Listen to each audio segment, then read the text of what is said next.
everyone, and welcome to today's Explainer. Today, we're putting on our investigative hats to look at a release that, honestly, just recently sent shockwaves through the entire global AI landscape. So on July 16th, 2026, a Beijing-based company called Moonshot AI shipped their massive new frontier model, Kimi K3.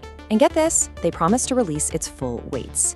We're going to unpack exactly what this model is, what its technical report and deployment stack are actually telling us, and most importantly, what this all means for the rapidly accelerating global AI race. Okay, let's dive into this. 2.8 trillion. Just let that number sink in for a second. 2.8 trillion parameters. Kimi K3 is literally the very first open weight model to reach this size. When you're operating at this kind of immense scale, you aren't just pushing boundaries. You're fundamentally rewriting the expectations of what an open model can achieve, compared to those locked-down proprietary systems. And the community reception? It has been absolutely intense. As this quote captures perfectly, parity with the top proprietary models is no longer theoretical. It's here. I mean, within hours of Moonshot AI releasing Kimi K3, you could feel the global AI power dynamic shift.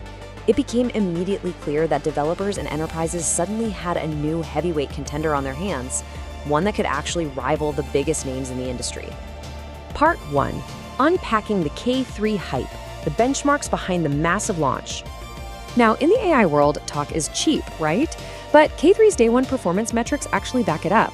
On the Artificial Analysis Intelligence Index, it scored a 57.1, placing it 4th out of 189 tracked models. It even edged out Anthropic's Claude Opus 4.8.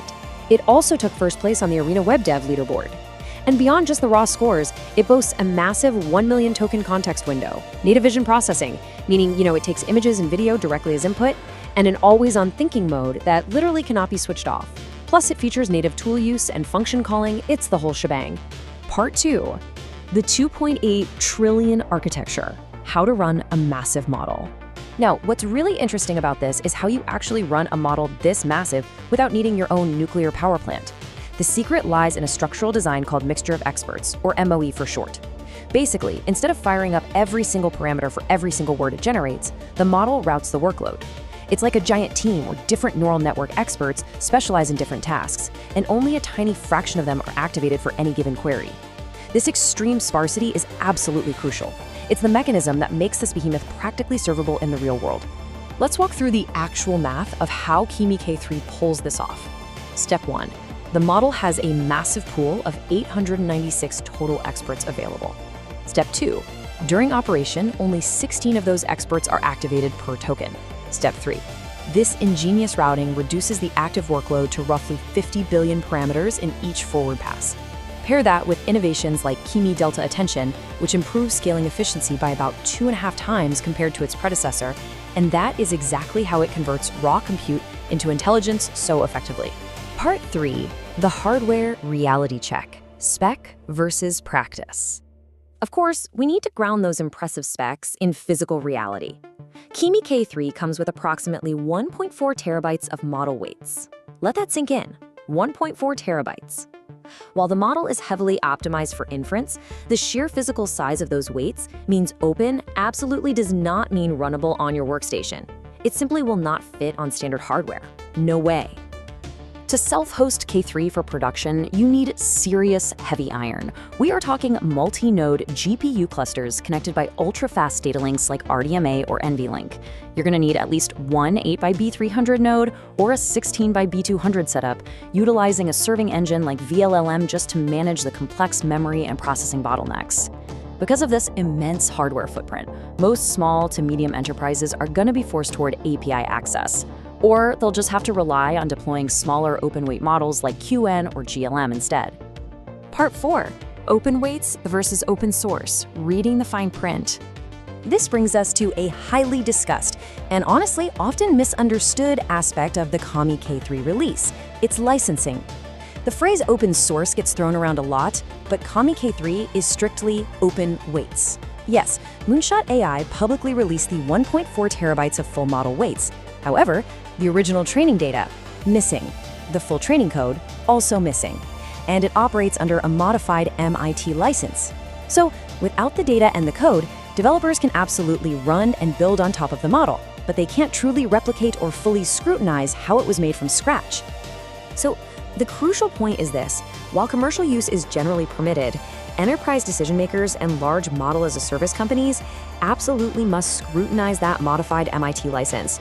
You have to check for specific revenue caps, user count thresholds, and any weird requirements that demand your commercial product visibly display the Kimi K3 name before you go ahead and deploy it. Part 5. Competing with Western giants, where Kimi K3 fits in the market. Let's see how this all builds into the broader global AI race. How does this massive 2.8 trillion parameter model strategically stack up against the major Western AI providers when it comes to actual day-to-day business workloads?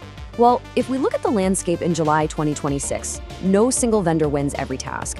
OpenAI, with its GPT 5.6 family, models like Sol, Terra, and Luna, remains the reigning champion for cross-system operations. If you need a frontier orchestration layer for wiring autonomous agents directly into your CRM's data warehouses and supply chain forecasting, OpenAI is still typically the first choice. On the other hand, Anthropic's Claude Fable 5 and Opus 4.8 really lead the pack for regulated finance. When you are dealing with month-end close, KYC screening, or board reporting, accuracy is paramount. But more importantly, Anthropic offers zero data retention options, which makes them the undisputed choice for handling highly sensitive regulated data. Then you have Perplexity, with its Sonar and Comet Enterprise Pro stock.